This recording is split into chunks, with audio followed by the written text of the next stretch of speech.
Hey Alex. Alex. Aw, someone's in a mood, huh? I bet you are. July 4th, 1776, and don't you forget it, boy. Every single year. Yeehaw!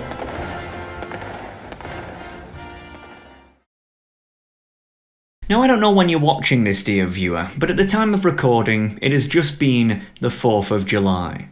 Just another day for many, but for our American friends, it is of course the day whereby they celebrate nothing. Absolutely nothing of historical significance happened on that day, so don't bother looking it up, just trust me. No, but seriously, it is of course their Independence Day. A day whereby they celebrate officially breaking away from the British Empire and forging ahead with their own destiny. What a tragedy. Now, of course, I know many Americans, and as alluded to earlier, whenever the 4th of July hits, like clockwork, at least one of them will come to me and ask something along the lines of, "How are you feeling?" You see, many Americans seem to be under the impression that on the 4th of July, everyone in Britain walks around in funeral attire and spends the entire day sobbing over such a tragic loss. This is because Americans are under the illusion that the entire world revolves around them. Which, to be fair, it kinda does. But no, in reality, for us Brits, the 4th of July is just another boring day of trying not to get stabbed. I mean, you fellows have to understand that we British have invaded almost every country on the bloody planet. Half the world celebrates getting independence from us. You're not special. What even is the 4th of July anyway? What do? Make loud noises and eat? You do that anyway? No, this is not an event I will ever participate in or really understand, but that's besides the point. The 4th of July got me thinking that honestly, Americans get far too much heat from other countries. Everywhere you go on the internet, you'll see a plethora of anti-American rhetoric, and the irony is, it's mostly written by Americans themselves. 15 ways the United States is the best at being the worst. Oh, piss off. Now, America certainly has a lot of problems. Rampant obesity, corporate corruption, a garbage media, a useless government, terrible education, and identity politics out the woozah. Yes, the USA is clearly a nation in decline and needs fixing fast. But let's not pretend as if the rest of the world is doing great. The amount of smug Europeans who talk about America as if it's the worst place on earth, while also conveniently ignoring the fact that Europe is weaker, poorer, and less relevant than it has been in centuries, mostly because of this soulless abomination, is honestly unbelievable. And it especially irks me when my fellow Brits bang on about the Yanks when the UK itself is on the verge of breaking up thanks to our totally not out of touch London establishment. I mean, those in glass houses really shouldn't throw stones. Europe, when you stop electing moron social progressives and pensioner-obsessed economic conservatives and actually get the balls to start electing actual social conservatives and genuine economic progressives, then you can brag. But until then, shut up. The truth is that there's actually a lot of things that America gets right, and I think it's about time we take a hard look at their country and see what it is that we can incorporate from them. So, what should we imitate from America? Well, there's many things actually, but today I want to talk about just one of them, and that is self-defense. In the UK, we have a little something called castle doctrine. The basic idea behind castle doctrine is that if someone breaks into your property, you can use reasonable force to defend yourself and your family from any potential harm. I find that Americans seem to think they invented this, but they actually just got it from us. Castle doctrine has been in place now for hundreds of years, and though there has been some minuscule changes over time, the basic fundamental idea remains pretty much the same. Indeed, contrary to popular belief, in the UK, you don't have to warn the intruder that you are armed, wait to be attacked before you can fight back, run away and hide, use a weapon that's smaller than the intruder's, or even have the intruder be armed at all in order to use a weapon. No. The mere fact that some idiot is unlawfully in your property means that there's already some level of justification for suspicion in the first place. Obviously. But the key phrase here is reasonable force. You can't just murder a burglar unnecessarily after they've surrendered, but you most certainly have the right to do what you feel is necessary to defend yourself from harm within reason. I love castle doctrine because it simply makes sense. It's not too passive as to pacify the victim into inaction, but at the same time, it's not too harsh as to give the criminal an unreasonable verdict. If someone comes into your property uninvited, you have every right to give them a good wallop. Within reason. No, the problem I have with self-defense in the UK isn't to do with private property, but public property. The United States has a practice known as concealed carry, whereby their citizens are allowed to carry a weapon around in public so long as it's hidden from view, and naturally, only for self-defense purposes. Now, of course, there are limits. A seriously deadly weapon that you couldn't just reasonably walk around in public with is considered to be something like a rocket-propelled grenade or something like that. I mean, you can't just walk down the street with an RPG and expect everyone to be fine with you. Of course not. But do you know what's considered a seriously deadly weapon here in the UK? Let me show you. Trigger warning, this is some seriously heavy firepower. Alright, take a look at this bad boy. Yeah. This, ladies and gentlemen, is what is known as a butter knife. Now, of course, I can have this knife as I'm here in my house. But theoretically, what do you think would happen if I went outside my house just one step with this knife? Oi lad, what the bloody hell do you think you're doing? That's a lethal weapon there, lad. Put down the butter knife quietly and peacefully. Up to 4 years in prison. That's right. Going to any public place with a weapon in the UK is instantaneously considered a crime with the assumption of intent to use it. Up to 4 years in prison, not for stabbing anyone with it or even threatening someone with it. No. Up to 4 years in prison just for having the knife in your possession.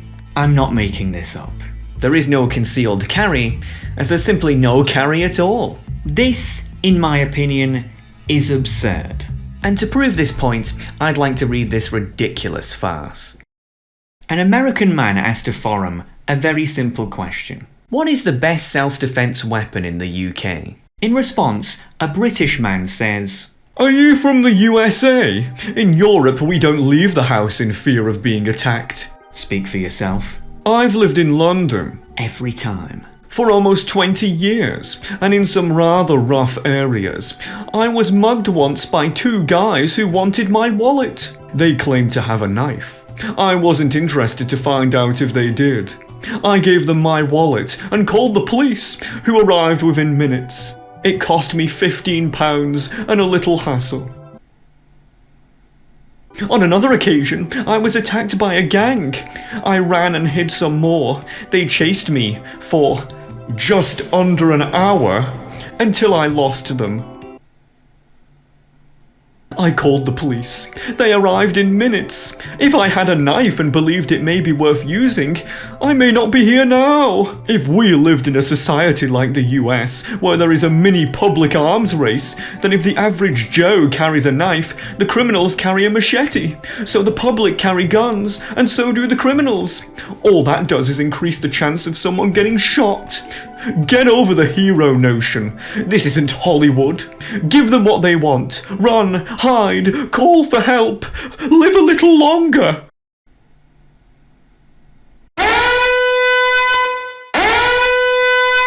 How about no? I believe that if I'm walking down the street and some twat tries to rob me, then I should be fully within my right to nuke him out of Earth's orbit.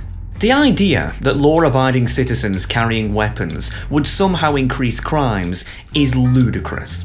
Surely crimes would go up in a world where only criminals are allowed to be armed. Like, oh, I don't know, now? I mean, the clown even said it himself. He got chased around by a gang for, quote, just under an hour? And he thinks that's acceptable? No! Ask yourselves, why is it that we, in the UK, pay millions of pounds to maintain our Trident nuclear missile systems? Is it because we actually want to use them? No! On the contrary, it's because we don't want to use them. It's a deterrent to prevent us from being intimidated by other states, and to ensure that we don't end up becoming the next Ukraine. So if we can apply this self-defense logic on a state level, why can't we also apply it on an individual level? Simple answer. Because the people who draft these moronic self-defense laws mostly live in wealthy gated communities that have a lower crime rate than heaven. Anyone who's ever lived in a rough area knows just how effective such self-defense rights would be at reducing the victimization of innocents. No woman should ever have to walk the streets at night scared that at any moment they might get raped. No pensioner should have to fear being overpowered by much stronger gangs of youth. And no poor person should ever have to fear that they might get what little they have taken from them by some scoundrels. Everyone should have a right to self-defense, whether inside or outside. I don't understand why only Americans seem to understand this. Is it not just common sense? How the British people, and much of Europe at large for that matter, have been convinced to accept an overbearing nanny state who promises to look after them but repeatedly proves incapable of doing so, I will never understand. The facts are that if you're a poor person in the UK, you know full well that the British government, whether Labour or Conservative, doesn't give a damn about you. A state that both disarms its own citizens while at the same time failing to keep them safe is a paralysis of oppression the likes of which is beyond shameful. So, what could be done about this absolute joke of a situation? Well, as I said, I think there's much we could learn from our American brothers and sisters. Firstly, let's talk non-lethal weapons. Pepper spray is obviously not considered a lethal weapon by anyone with sense. Unless someone had some sort of rare major allergic reaction to it, the worst effect someone is going to get from it is that they'll feel a bit drowsy for a while. But would you also believe me if I said that even pepper spray was also illegal? That's right, even pepper spray, something that was designed to be a non-lethal weapon of self-defense, is strictly prohibited for all British citizens. Let me tell you a story. A few years ago, a young woman was walking home in a nearby town. I believe it was sometime in the winter when it goes dark much more early, around 5 PM or so. Problem was, she never made it back.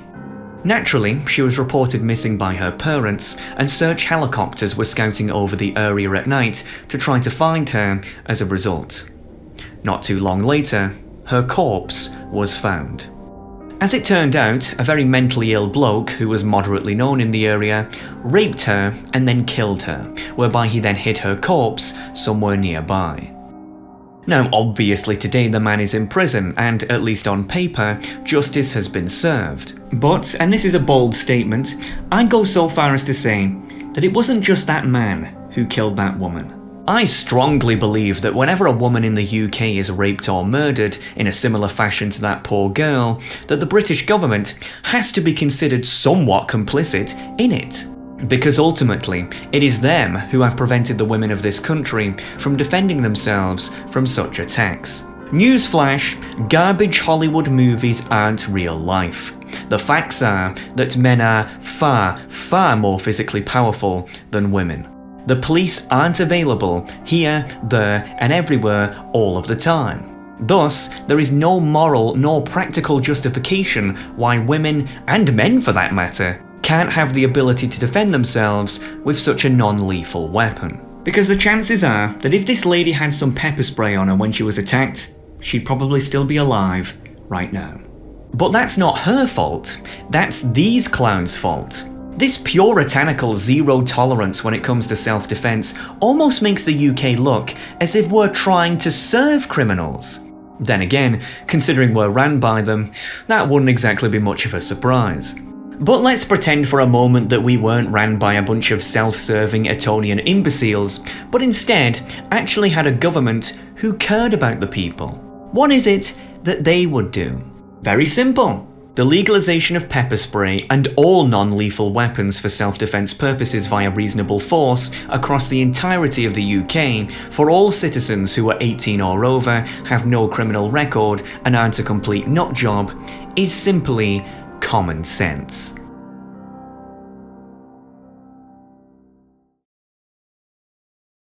But what about actual self-defense weapons, like what the Americans have? I disagree with the idea that firearms should be legal for the general population in the UK, because much like how you can't apply British solutions to American problems, you also can't apply American solutions to British problems.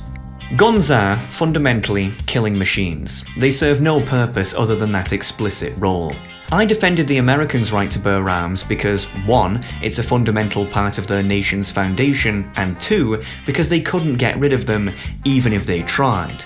On the contrary, the UK has never had a gun culture, and does, not a perfect, but quite a good job at keeping them out of the country at large, to the point where even criminals struggle to get their hands on one. With these factors considered, the idea of inviting firearms into the mainstream just seems beyond foolish. Criminals would naturally get their hands on them due to the obvious higher availability, and whenever an innocent civilian would get shot by them, the government who legalised such weapons in the first place would be retroactively scorned, and the right would be quickly overturned regardless. Extremely predictable scenario.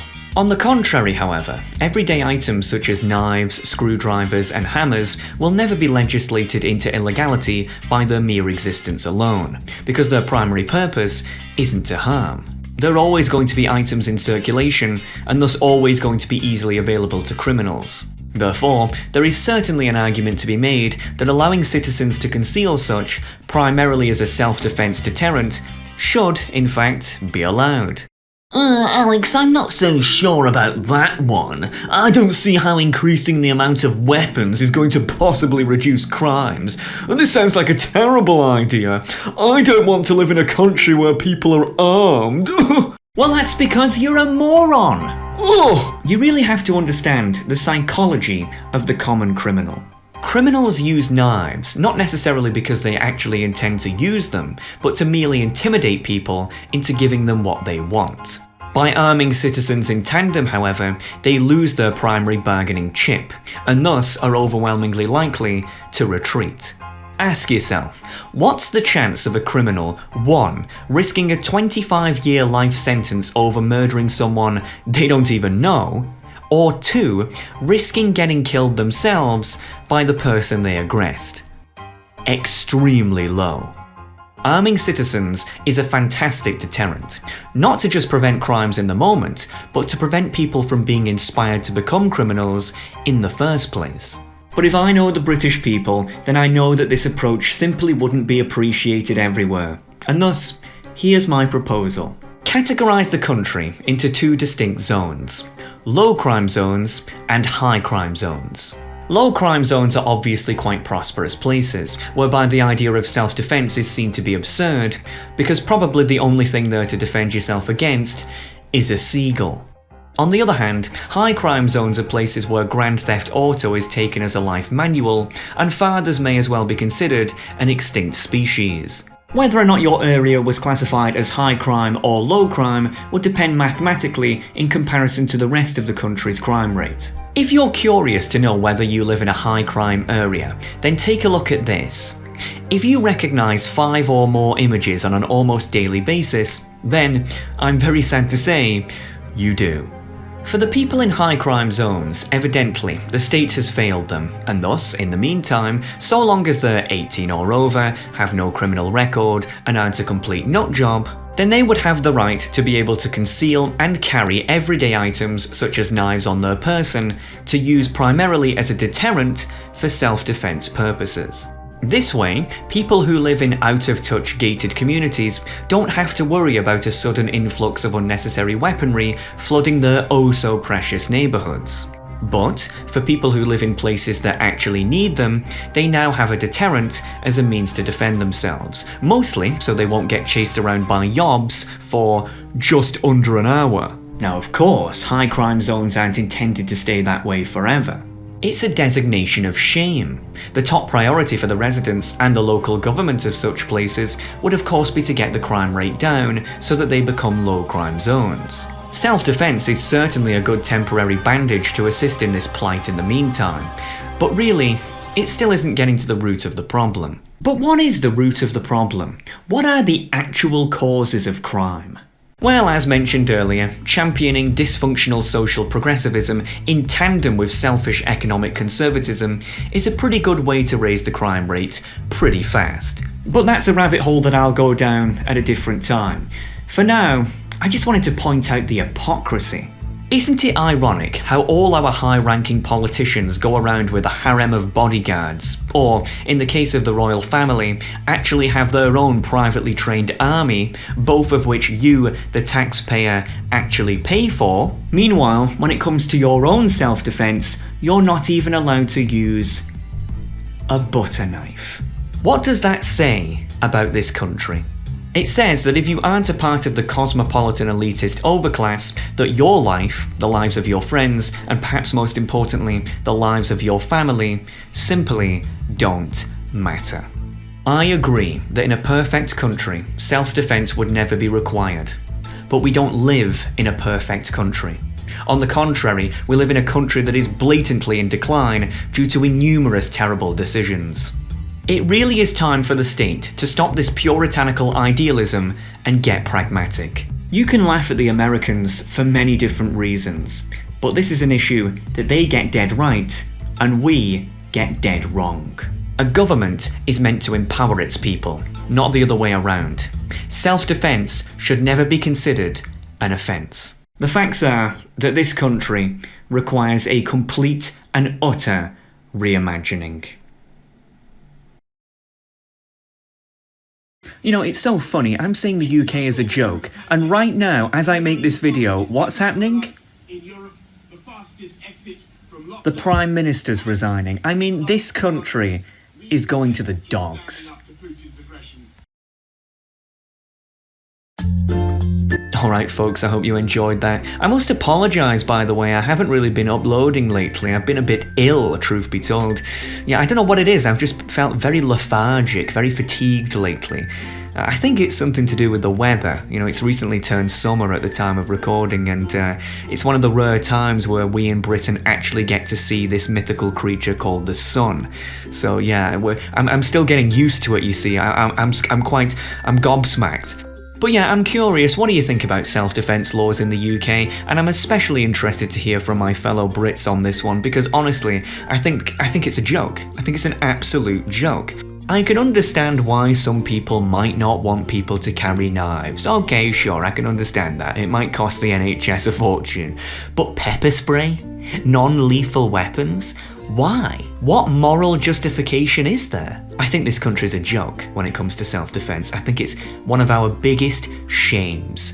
Nevertheless, I want to give a shout out to the Wall of Famers, and my word, folks, the wall is getting full, let me tell you. Sure is. My 2 pence, fantastic Morrowind meme, sir, I have to say. Nemesis 4534, Ardent Word, Daniel H, Crutonite, welcome to you, sir. V, Scott Brown, Andrew Hamrick, Philippe M, Geometry Dash, it's good to see you finally, my brother. Scrollphilus Rex, Viriday, good to see you, sir. Wes F, Bob Page, King Gold Stang, fantastic gentleman, Denton Cassels, Aleph Ishara, hope I'm pronouncing that right, BW Gaming, Drager, Matthew East, and Trevor.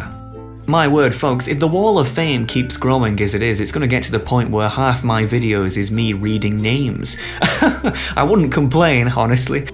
You know, folks, not many people know this, but every Saturday, I do like a 12-hour-long radio show on the Discord server. I don't know if you know this, but I want to give it a shout-out, because I feel like it's a hidden secret. We've done it for like weeks now. So yeah, if you're interested in that, join. Maybe we'll talk about self-defense, who knows. Either way, wherever you are in the world, I hope you're doing better. Regardless, I'll see you next time.